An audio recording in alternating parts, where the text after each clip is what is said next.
Delhi red fort bomb blast के अभी 3 ही हफ्ते हुए हैं और इस 3 हफ्ते में जितना भी एविडेंस पर आधारित है। नमस्कार दोस्तों 10 नवंबर 2025 को शाम को लगभग 6:45 के टाइम से दिल्ली के रेड फोर्ट के पास सुनहरा मस्जिद से एक गाड़ी गुजरती है, Hyundai i20 गाड़ी बाहर निकलती है। ये गाड़ी लाल किले के यू टर्न लेके सीधे सामने वाली सड़क पे आ जाती है। शाम को लगभग 6:52 पे ये गाड़ी धीरे धीरे चलते चलते आके एक रेड लाइट पे रुक जाती है। ये वही रेड लाइट था जिसे मेट्रो स्टेशन से ज्यादा करीब, और इसका कुछ ही सेकेंड बाद वही जगह पर एक बहुत ही बड़ा धमाका हो। यह धमाका इतना भयंकर था कि आसपास के 3 ऑटो रिक्शा सब जला दिए और साथ साथ ही रोड पे जो लाइट लगा होता है वो सब फूट जाती है और साथ साथ मेट्रो स्टेशन का जितना भी शीशा सब होता है वो सब फूट जाता है।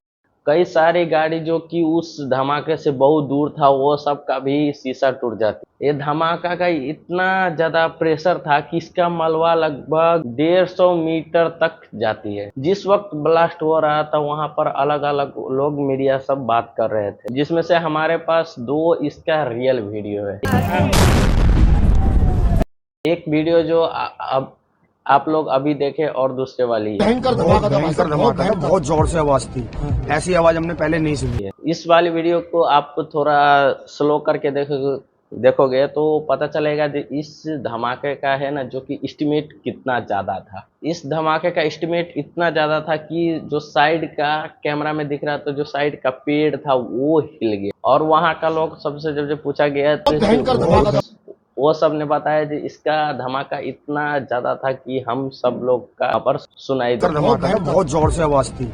ऐसी आवाज हमने पहले नहीं सुनी दिया था। आगाही से मैं आगे भी बोला था आप लोगों का कि आगाही से वहां पर भी मीडिया द्वारा रिपोर्टिंग कर रहा था, तो वहां के लोगों से जब ये धमाका के बारे में पूछा गया तो बोल रहा था कि हमने ऐसा आवाज अभी तक नहीं सुनी थी अपना लाइफ में। कहता है कि धमाके का जो आवाज होता है लगभग 2.5 किलोमीटर तक सुनाया गया। लगभग 6:55 पर दिल्ली फायर सर्विस को अलर्ट किया जाता है। उसने आकर वो हालात पर है ना उसको काबू करने की कोशिश, और लगभग 7 फायर ट्रेडर्स और डिस्पैच कर दिए। एक आई विटनेस बताता है कि 7 बजे के अंदर अंदर वहां पर पुलिस आ गई। 7:15 का वहां पर एम्बुलेंस सब भी आ गया। चांदनी चौक को जितना भी आदमी सब था वहां का एक्सीडेंट हुआ तो वो सभी लोग, एम्बुलेंस आने से पहले कितने सारे लोगों को ई रिक्शा के द्वारा हॉस्पिटल पहुंचाया गया। धमाके में लगभग 20 से ज्यादा आदमी घायल हुए, जिससे लोक प्रकाश हॉस्पिटल में ले गया।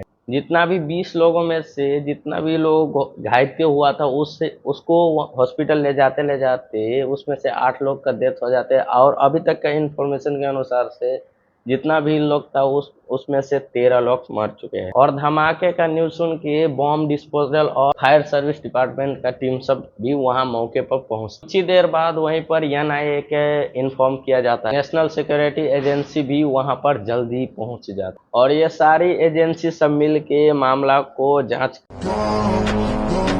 करती है। और अभी तक सारी एजेंसी सबको द्वारा जो ऑफिशियल जांच हुआ वो सब का रिपोर्ट अभी सरकार द्वारा बताया नहीं गया है। और एक बात यहाँ पर सोचने वाले है कि ये धमाका किसने किया और क्यों किया। इस धमाका में मरे हुए लोगों का लगभग 6 लोगों का पहचान हो पाया है, जिसमें से एक है उत्तर प्रदेश का लोकेश अग्रवाल जी, जो अपने बेटे की सास से हॉस्पिटल में मिलने आए थे। इनके अलावा अमरोह के रहने वाले अशोक कुमार, जो कि बस कंडक्टर है, वो अपने ड्यूटी से घर जा रहे थे। एक और विक्टिम थी पंकज सैनी, जो कि कैब ड्राइवर थे। एक और विक्टिम थे जो दिनेश मिश्रा, जो कि चांदनी चौक पे साड़ी लहंगा का दुकान था, वहीं पर वो काम करते थे। एक और विक्टिम थे जो कि नामोन उसका नाम है, वो कि एक भाड़े का रिक्शा चलाने का काम करते। और ये सब एकलौते फैमिली के अंतर थे। लगभग रात के करीब 10 बजे होम मिनिस्टर अमित शाह ये घायल लोग से हॉस्पिटल मिलने जाते और वारदात के जगह पे पहुंचते। और ये सब देखने के बाद फिर उन्होंने एक बयान दी। आपको ये इसका क्रेडिबिलिटी पता है? अब जो आगे बताने जा रहा हूँ वो चीज ध्यान में रखना, क्योंकि आगे ये जाके सही साबित हो जाए। टाइम्स ऑफ इंडिया का न्यूज ने बताया है Hyundai i20 का plate number HR26-3E7641। Hindustan times के सोर्सेस बताया गया कि इस गाड़ी में मोहम्मद सलमान जो कि हरियाणा के गुड़गांव के रहने वाले, जब जे सलमान को हरियाणा पुलिस ने डिटेन किया तो उसने बताया कि दिल्ली के ओखल में रहने वाले को बेच दी गई थी। उसके आगे देवेंद्र को पूछा गया तो उसने बताया कि इसके आगे में भी गाड़ी बेच दिया। इसके बाद गाड़ी किसी और के पास गई। कुछ मीडिया सोर्सेस के अनुसार इसमें पुलिस का भी कुछ हाथ था। इसका बात आगे करेंगे। जब जब दिल्ली में धमाका हुआ तो दिल्ली का अलावा और भी शहर सब में जस्ट लाइक मुंबई, हरियाणा, ये सब में हाई अलर्ट घोषित कर दिया गया। हालांकि ऑफिशियल्स के द्वारा ये नहीं किया गया था कि एक के ये आतंकी हमला था। अब कई ऐसी बातें जो कि इसमें सरकार मान के चल रहा है कि ये एक बिल्कुल सोची समझी आतंकी हमला है। पहले दिल्ली पुलिस ने ये चीज को यूएपी को AIR का दर्ज कर दी। इसके संबंध में आतंकवादी सब ये चीज को इस्तेमाल करते हैं। दूसरे ओर नरेंद्र मोदी ने भूटान का स्पीच में ये चीज को एक साजिश बताया गया। इसके पीछे के षड्यंत्रकारियों को बख्शा नहीं जाएगा।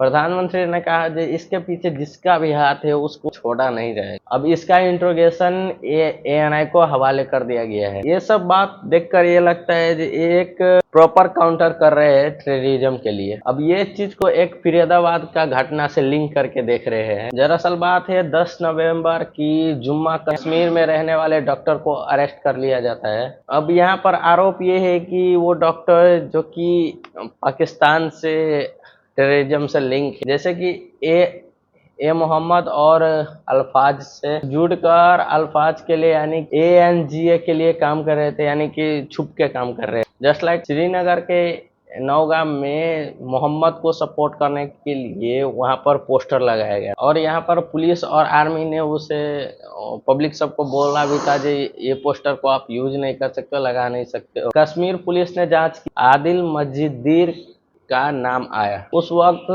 उत्तर प्रदेश का सहारनपुर हॉस्पिटल में वो काम कर रहे हैं। आदिल को सहारनपुर का हॉस्पिटल में ही गिरफ्तार किया गया। पता चला जो पिछले साल अक्टूबर में ये आतंकनाग गवर्नमेंट मेडिकल कॉलेज में ये पढ़ाई कर रहा था। जब पुलिसों ने इसका मेडिकल कॉलेज में इसका लॉकर चेक किया गया तो वहां पर उसको 1 AK-47 मिला। फिर इसके आदिल के जरिए पुलिस मुजामिल अहमद तक पहुंच गया जो कि फरीदाबाद का अल-फाल यूनिवर्सिटी में पढ़ रहा था। लगभग 10 दिन पहले मुजामिल को डिटेन किया गया था और उसके बयान पर फरीदाबाद का एक गांव में पुलिस द्वारा छापा मारा गया। यहाँ पर वो एक किराया का घर लेके रह रहा है। इस घर में दोस्तों पुलिस को लगभग 360 किलो एक्सप्लोजन मिला था और एफ्रोटोबी 360 किलो भी, और जो कि सल्फाइड अमोनियम नाइट्रेट है। और बाद में और सारी रेड करने के बाद पुलिस को बहुत सारे लगभग 3000 किलो वो चीज पुलिसों के द्वारा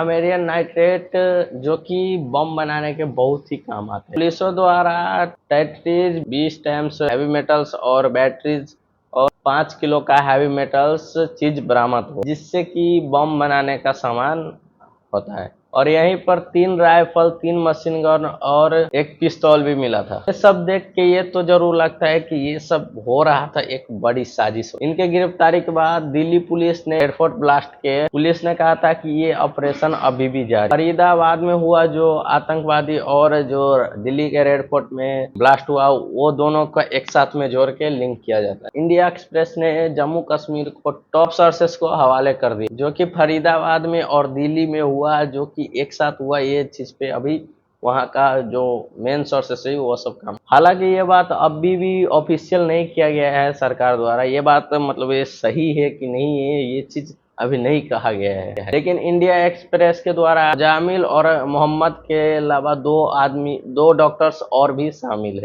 जिनमें एक लखनऊ की महिला डॉक्टर है जो कि गिरफ्तार कर, इनमें से एक है लखनऊ की जो महिला डॉक्टर है उसका भी गिरफ्तार पुलिस द्वारा कर लिया गया है। इनमें से एक डॉक्टर उमर नबी जो कि अपने साथी का गिरफ्तारी के बाद गायब हो गया था और इनमें उमर नबी का धमाका करने का शक।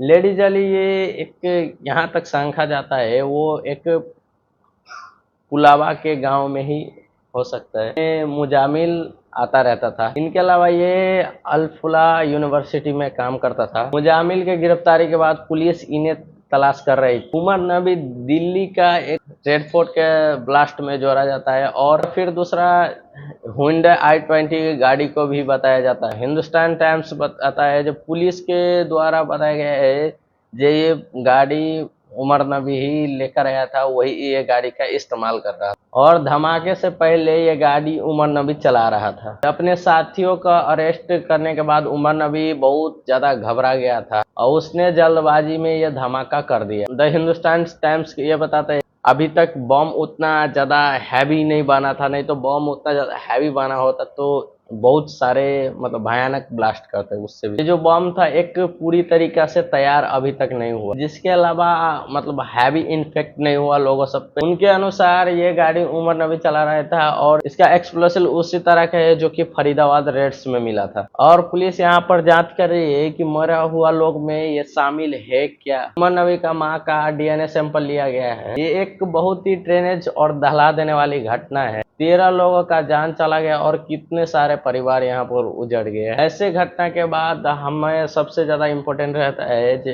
हम कैसे अपने आप पे धैर्य और विवेक बनाए रखें। आतंकवादी का मकसद होता है देश में आतंक फैलाना और समय मिलने पर दूसरे के साथ ही खड़ा रहना, और ये चीज एक बहुत ही घटिया आइडिया है जो कि ये चीज आगाही बनाकर है ना, ये टीवी न्यूज मीडिया सब पे इतना घटिया चीज फैलाने के लिए दूसरे सोशल मीडिया पे ऐसा ही नफरत और घृणा पैदा करने के लिए ऐसा ही घटिया घटिया ट्वीट सब करके है ना, पोस्ट सब करके ये चीज नफरत फैलाने के लिए। और जितना भी ये चीज किया गया है जो सोशल मीडिया, आप लोगों को तो मालूम ही होगा जो इंडिया के टीवी न्यूज मीडिया चैनल सब कैसा है, जो नेता ये सब का अपने TRP के लिए किसी भी हद तक जा सकता है। इसीलिए ऐसा मौका पर है ना जो धैर्य बनाए रखना होता है ना।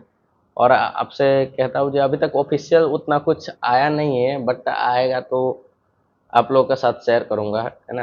तब तक के लिए धन्यवाद। ये वीडियो आप लोग शेयर कीजिए।